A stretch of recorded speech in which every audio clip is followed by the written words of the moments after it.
অভির আলমারি থেকে হিরে চুরি করতে গিয়ে ছুটির কাছে হাতে নাতে ধরা পড়ল রোমা। হ্যাঁ বন্ধুরা, সম্পূর্ণটা জানতে ভিডিওটা প্রথম থেকে শেষ পর্যন্ত দেখতে থাকুন। ধারাবাহিকের শুরুতে দেখা যাচ্ছে ছুটি তো ঘরে চলে এসেছে। ছুটি ঘরে এসে নিচে বিছানা করবে বলে ম্যাট্রেসটা খুঁজছে, কিন্তু কোথাও ম্যাট্রেসটা তো খুঁজে পাচ্ছে না।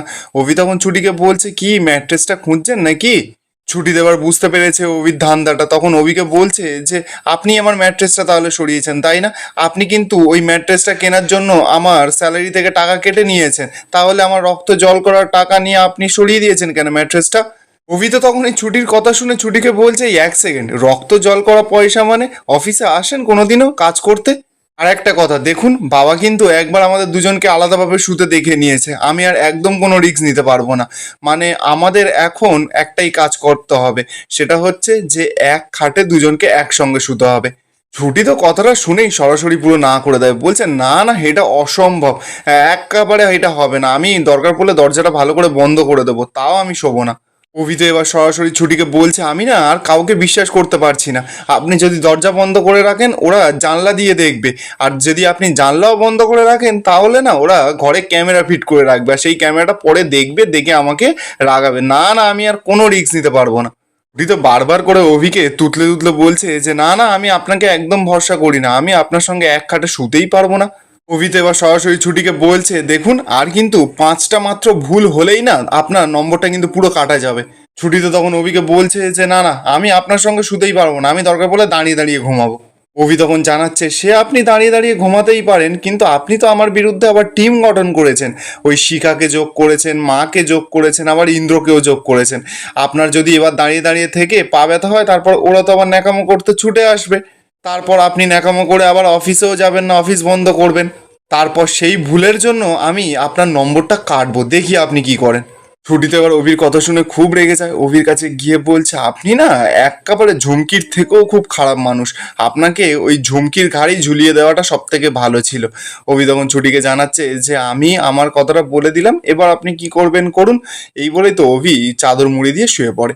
ছুটিতে এবার কি করবে, ভয়ে ভয়ে আস্তে করে গিয়ে একদম সাইডের কোনায় গিয়ে শুয়েছে, একটা পা আবার নিচেও রেখে দিয়েছে।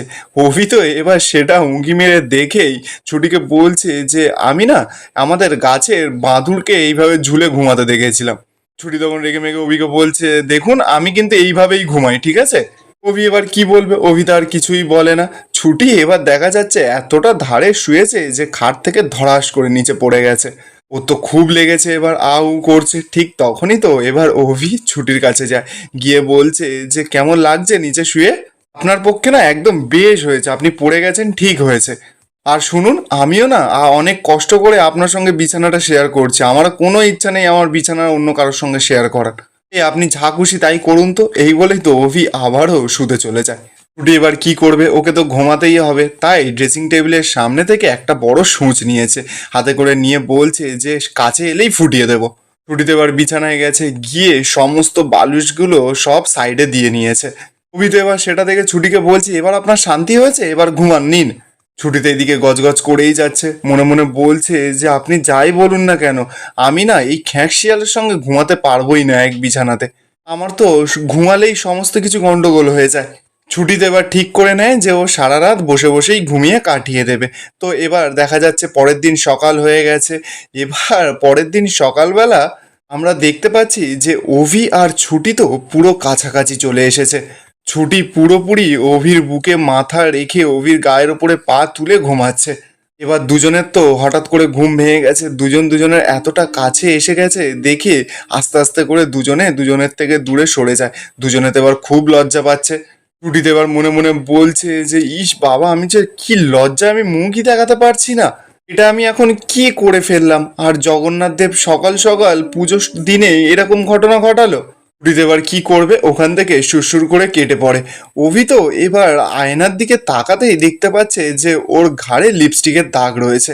অভি তো এবার খুব লজ্জায় পড়ে গেছে, অভি বলছে এইসব আমার সঙ্গে কি হচ্ছে। এরপর বেশ কিছুক্ষণ সময় কেটে যায়। অভি তো এবার রেডি ফেডি হয়ে নিচে চলে এসেছে। বাইরে থেকে লোকরা সকলে অভিদের বাড়িতে আসছে রথযাত্রার জন্য। ইন্দ্রও তো সেখানে এসে পড়েছে। ইন্দ্র অভির সঙ্গে গল্প করছে। ঠিক তখনই দেখা যাচ্ছে যে ছুটি বেশ সুন্দর করে সেজে নিচে আসছে। অভি তো ছুটির দিকে তাকিয়ে এক দৃষ্টিতে তাকিয়ে আছে, চোখই ফেরাতে পারছে না। অভি তো এবার ছুটিকে দেখে মনে মনে বলছে যে কি অপূর্ব লাগছে আজকে ছুটিকে। তারপর অভি কিছুক্ষণ পর ভালো করে দেখার পর বলছে যে লাগছে তো লাগছে, তার বলে কি আমি এইভাবে তাকিয়ে থাকবো নাকি ওর দিকে? অভিমন্যু শঙ্কর রায়, এটা কিন্তু একটা ডিল, এতেই স্টিক থাকতে হবে আমাকে। এবার তো সেখানে শতরূপা চলে আসে। শতরূপা এসেই ছুটিকে বলছে যে ছুটি, লোকজন আসা শুরু করে দিয়েছে, চ ওদিকে। তো শতরূপা তো এবার ছুটিকে নিয়ে ঠাম্মির কাছে চলে যায়। ঠিক তখনই দেখা যাচ্ছে যে ঝুমকি সেখানে চলে এসেছে। ঝুমকি এসেই তো বলছে যে আমি এসে পড়েছি। ঝুমকি তো এবার ঠাম্মির কাছে গেছে।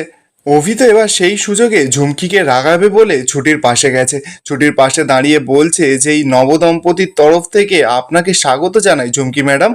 ঠিক তখনই তো সেখানে এবার ঈশা চলে আসে। ঈশা এসেই বলছে যে পরি, এই তো আমাদের পরি চলে এসেছে। এই বলেই তো ঝুমকিকে এবার ঈশা সাইডে নিয়ে গেছে। সাইডে নিয়ে গিয়ে বলছে যে একদম কিন্তু তুমি রিয়্যাক্ট করবে না, আসল খেলাটা তো আজকে তুমিই খেলবে। হ্যাঁ, ঝুমকি তখন ঈশাকে বলছে যে এই এই ছুটিকে না উচিত শিক্ষা আমাকে দিতেই হবে। অন্যদিকে দেখা যাচ্ছে ঠিক তখনই তো অভিদের বাড়িতে রোমা আর রোমার দাদা রুদ্র চলে আসে।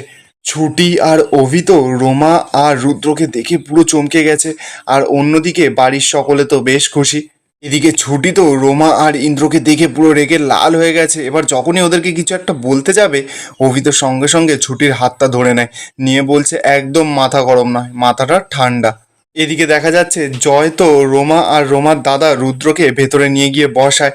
রোমার দাদা রুদ্র তখন রোমাকে বলছে যে এই বাড়ির ভেতরেই কিন্তু ওই হিরেগুলো আছে, ওই হিরেগুলোকে আমাদের খুঁজে বের করতেই হবে, নইলে যে ওই অভি পরের শুনানিতে কি কেসে কি করবে ওই হিরেগুলো নিয়ে সেটা বোঝা কিন্তু মুশকিল আছে।